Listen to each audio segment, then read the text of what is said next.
지난 시간 지구상에 있는 두 종류의 영성학교에 관해서 살펴보았습니다. 신비학교에서는 영적 스승과의 의식적인 연결이 유지된 상태에서 스승의 가르침을 의식적으로 배워 고통을 직접 체험하지 않고도 배움을 얻을 수 있는 방식으로 교육이 이루어지는 학교라고 했지요. 반면 고난의 학교는 스승과의 연결을 잃은 상태에서 인과의 법칙에 따라 자기 행위에 대한 결과를 직접 돌려받음으로써, 즉 고통, 고난을 직접 체험함으로써 무의식 중에 배움을 얻는 방식으로 교육이 이루어지는 학교라고 했습니다. 창조주 하나님의 원래 계획은 우리가 신비학교에 등록하여 당신의 대리자들인 영적 스승님들의 가르침을 통해서 배움을 얻어 고통과 고난의 체험 없이 성장하기를 바라시는 것이었습니다. 이러한 뜻으로 하나님이 우리에게 제공하신 길이 바로 상향나선의 계단, 영적 여정이었지요. 다수의 영혼은 이런 하나님의 뜻에 따라 신비학교에 입학하여 고통의 체험 없이 그리스도 의식을 성취함으로써 영적 세계로 상승할 수 있었습니다. 그러나 한 무리의 영혼들이 하나님이 바라시는 길 대신 그 반대의 길을 선택하게 되지요. 그들은 자신들의 자유로운 선택으로 신비학교를 중퇴하고는 이원성 의식으로 들어가는 하향나선의 길을 선택했습니다. 성장의 길을 뒤로하고 의식이 추락하는 길로 나아간 것입니다. 스스로의 선택과 결정으로 고난의 학교에 입학한 것입니다. 아래로 내려가는 길, 하향나선의 길을 선택한 후 우리에게 어떤 변화가 일어났는지에 관해서 좀 더 자세하게 들여다보십시다. 물질 세계는 인간 의식의 반영이라고 했지요. 즉 오늘날 이 지구별에서 우리가 마주하는 현실, 경험하는 조건들은 모두 우리 의식의 산물이라고 할 수 있습니다. 우리의 의식이 추락함으로 인해 생겨난 결과가 오늘날 우리가 목도하고 있는 이 현실, 이 물질 세계라는 것입니다. 사실 우리가 경험하는 이 세계는 현재 정확히 있어야 하는 모습 그대로 존재하고 있습니다. 물질 세계는 공동 창조자인 우리 의식이 표현된 것이기에 정확히 있어야 하는 모습 그대로 존재하고 있는 것이지요. 거울처럼 작동하는 우주는 현재 우리의 의식 상태를 한치의 오차도 없이 그대로 물리적인 현실로 구현하고 있기 때문입니다. 이런 사실을 염두에 두고 이야기를 이어가 보십시다. 오늘날 대다수 사람은 우리 지구가 창조주, 곧 엘로힘에 의해 창조된 원래의 상태에서 얼마나 많은 변화를 겪어왔는지 잘 모르고 있습니다. 현대 과학도 이를 밝혀내지 못하고 있습니다. 장구한 세월을 지나오며 지구별이 얼마나 큰 변화를 겪었는지는 영성이 깊은 사람들도 파악하기 어렵습니다.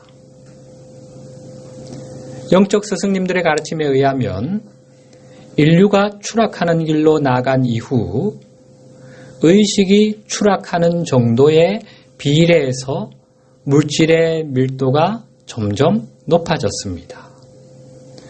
물질의 밀도가 높아졌다는 것은 육체의 감각으로는 물질이 에너지임을 더 이상 볼 수 없게 되었다는 뜻입니다. 여러분, 우리 주변에 있는 단단한 물질들, 이것이 에너지라는 것을 우리가 눈으로 보고 파악을 할 수 있습니까? 단단한 물체를 보면서 이것이 진동하는 에너지의 덩어리라는 것을 육안으로는 알 수가 없는 것입니다. 의식이 추락하기 이전 원래 상태에서는 지구의 물질이 더 높은 수준으로 진동했습니다. 물질의 밀도가 낮았다는 말입니다. 그 말은 당시의 물질이 우리 눈에 약간 투명한 형태로 보였다는 뜻입니다. 영화 아바타에서 배경이 되고 있는 판도라 행성의 물질들이 투명한 상태로 그렇게 묘사되는 것을 떠올려 보면 되겠지요. 실록이 돋는 봄날 햇빛이 여린 나뭇잎들을 투과하면서 비치는 모습을 떠올려 보십시다. 그 나뭇잎들은 거의 투명한 것처럼 보이기도 하지요. 햇살이 나뭇잎을 통과하면서 비치기에 잎이 더 밝게 보입니다. 모든 물질이 이렇다고 상상을 해보십시다.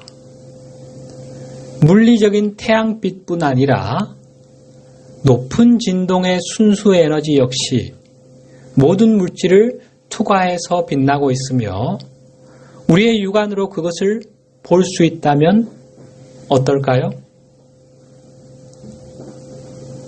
의식의 추락 이전에는 빛, 곧 영적 세계에서 흘러오는 에너지가 모든 물질을 투과하며 빛나고 있었습니다. 따라서 당시 사람들은 물질 너머에 그 이상의 것이 있음을 어렵지 않게 감지할 수 있었습니다.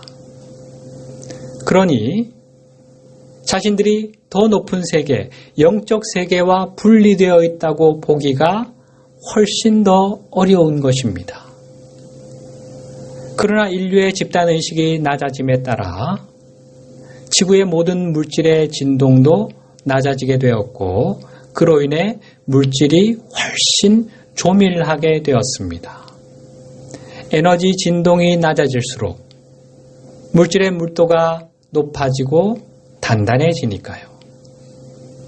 이것은 물질을 투과하며 빛나고 있는 에너지를 육안으로 보기가 점점 어려워졌다는 뜻입니다. 여전히 빛, 에너지는 물질을 통과하며 빛나고 있지만 물리적인 감각으로는 그것을 인지하기가 어려워진 것입니다. 그렇게 되면 사람들은 물리적인 영역과 영적인 영역이 분리되어 있다고 생각하기 쉽겠지요? 이런 생각을 받아들인다는 것은 사람들의 마음으로 물질이 영과 분리된 실체라고 투사한다는 뜻입니다. 이로 인해 사람들의 물리적인 감각은 더 둔해지고 물질을 투과하는 빛의 의식을 조율하는 대신 물질 자체에 더 주의를 집중하는 결과를 가져오게 됩니다. 감각이 둔화됨에 따라 사람들은 영과 물질이 분리되어 있다는 믿음을 더욱 굳히게 되었고 그로 인해 감각은 더욱더 둔화되었습니다. 이것이 바로 우리가 이원성의 환영에 빠져들게 된 과정입니다. 자기 강화의 패턴이 만들어진 것입니다. 이렇게 감각의 둔화가 거듭거듭 강화되는 과정이 오랜 시간에 걸쳐 반복적으로 진행되다가 2500년 전 붓다의 육화와 2000년 전 예수님의 육화에 이르러서야 비로소 역전되기 시작했습니다.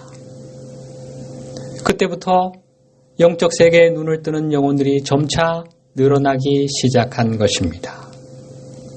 인류의 집단의식에 변화가 일어나기 시작했고 사람들은 영과 물질이 분리되어 있다는 기본적인 환영에 의문을 제기할 수 있게 되었습니다. 그로부터 2000년이 지난 지금 우리는 이제 이원성의 베일 위로 올라서려는 시도를 하고 있습니다. 우리의 의식이 점점 높아짐에 따라 지구는 예전의 원래 모습을 점차 회복해 가게 될 것입니다. 이 이원성의 환영은 지구상의 거의 모든 사람이 가지고 있는 자아 정체감의 토대라고 할 수 있습니다. 우리 인류가 지금껏 지녀온 자아감, 어떤 거지요? 우리는 한갓 나약한 인간에 불과하다. 나는 육체의 메인 존재이며 육체의 산물이다. 라는 자아감. 우리는 물질계에 갇혀 있고 나는 영과 분리된 존재라는 자아감.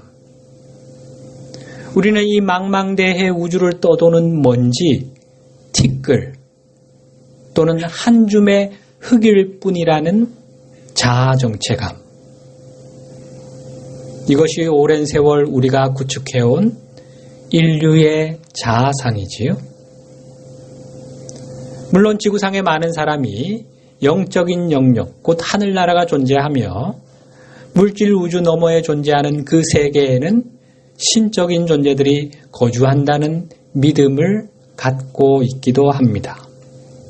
그러나 그럼에도 그런 믿음과는 별개로 그들은 여전히 자신을 유한한 인간으로 육체 안에 갇힌 존재로 여기거나 또는 죄인으로 불완전한 존재로 여깁니다. 시인의 고백을 한번 같이 보실까요? 시편 51편 5절 내가 죄악 중에 출생하였으며 어머니가 죄 중에 나를 잉태하였나이다. 구약시대 사람들의 자아상을 엿볼 수 있지요. 또 이렇게 생각하는 사람들도 있습니다. 예, 우리는 영적 존재가 맞습니다. 그러나 우리는 물질계와 육체 안에 갇혀 있기 때문에 영과는 분리되어 있습니다. 이것은 지구와 하늘나라 사이에 좁힐 수 없는 거리가 있다는 믿음으로 이어집니다.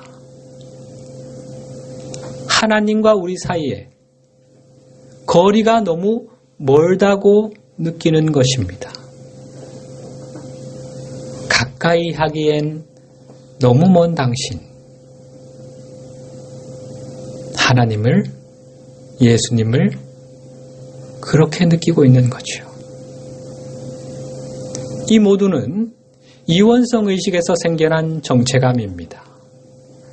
오늘날 지구상의 대다수 사람이 지니고 있는 자아상, 48단계 의식 수준에서 하향 나선의 계단을 한참 내려온 영혼들의 자아 정체감이라고 할 수 있습니다. 영혼들이 이러한 자아감을 갖게 되면 하나님이 정하신 삶의 이치와 우주 법칙을 올바로 인식할 수 없게 됩니다.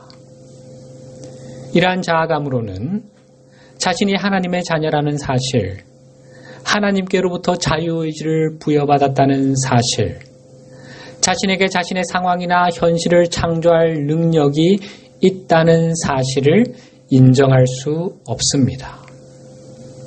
우주가 일종의 거울이라는 사실도 인정하려 하지 않습니다. 따라서 그들은 현재 직면하고 있는 외적 상황에 어떻게 대처해야 하는지를 알 수가 없습니다. 또 자신의 의식 상태를 어떻게 다루어야 하는지도 모릅니다. 의식을 어떻게 바꾸어 삶의 상황을 어떻게 개선해 나가야 하는지를 알지 못하니 그저 운명에 끌려다니는 삶의 희생자로 살아갈 뿐입니다. 이런 영혼들이 구원의 필요성, 우리가 구원받을 필요가 있구나. 우리는 수렁에 빠진 존재, 미로에 갇힌 존재로구나. 우리에게 구원이 필요해 라는 사실을 처음으로 인식하게 되었을 때 그들은 현재의 외적 상황을 자신이 창조했고 따라서 그것을 없애는 것도 자신에게 달려있다는 개념을 받아들일 수가 없습니다. 이게 왜 내 책임이야? 내가 뭘 잘못했다고? 태어나고 싶어서 태어났나? 아무것도 할 수 없었던 어린 시절의 상처, 평생 나를 고통스럽게 하는 그 트라우마들이 내가 원해서 갖게 된 건가? 내 의지와는 상관없이 나에게 주어진 것들이 아닌가 전부? 어떻게 이게 내 책임인가? 도저히 받아들일 수 없지요. 따라서 그들은 단지 자신들을 위해 온갖 굳은 일을 다해주고 자신이 애쓰고 노력할 필요가 없는 과정을 통해서 자신들을 번쩍 들어올려 하늘나라에 데려다줄 어떤 초월적 존재가 바깥 어딘가에 있다는 사상에 매료될 수밖에 없습니다. 구세주라는 개념에 강하게 끌리게 되는 것입니다. 많은 종교인이 외적 구원자를 통해서 구원이 보장된다고 약속하는 종교에 집착하는 이유가 바로 이것입니다. 심지어는 영적 여정을 걷는 사람들조차 이러한 집착을 놓지 못해 여전히 어떤 단체나 외적 가르침 또는 자신이 따르는 스승이 구원의 열쇠를 쥐고 있다는 생각을 내려놓지 못하는 경우도 있지요. 이런 영혼들은 단지 그들이 겪는 힘들고 불쾌한 상황에서 당장 벗어나기만을 원합니다. 번거롭고 골치 아픈 거 다 싫고 그냥 나를 여기서 좀 건져주기만 하면 좋겠어. 그러나 그들은 이러한 상황을 자신이 창조했다는 사실을 인정하고 받아들일 준비가 되어 있지 않습니다.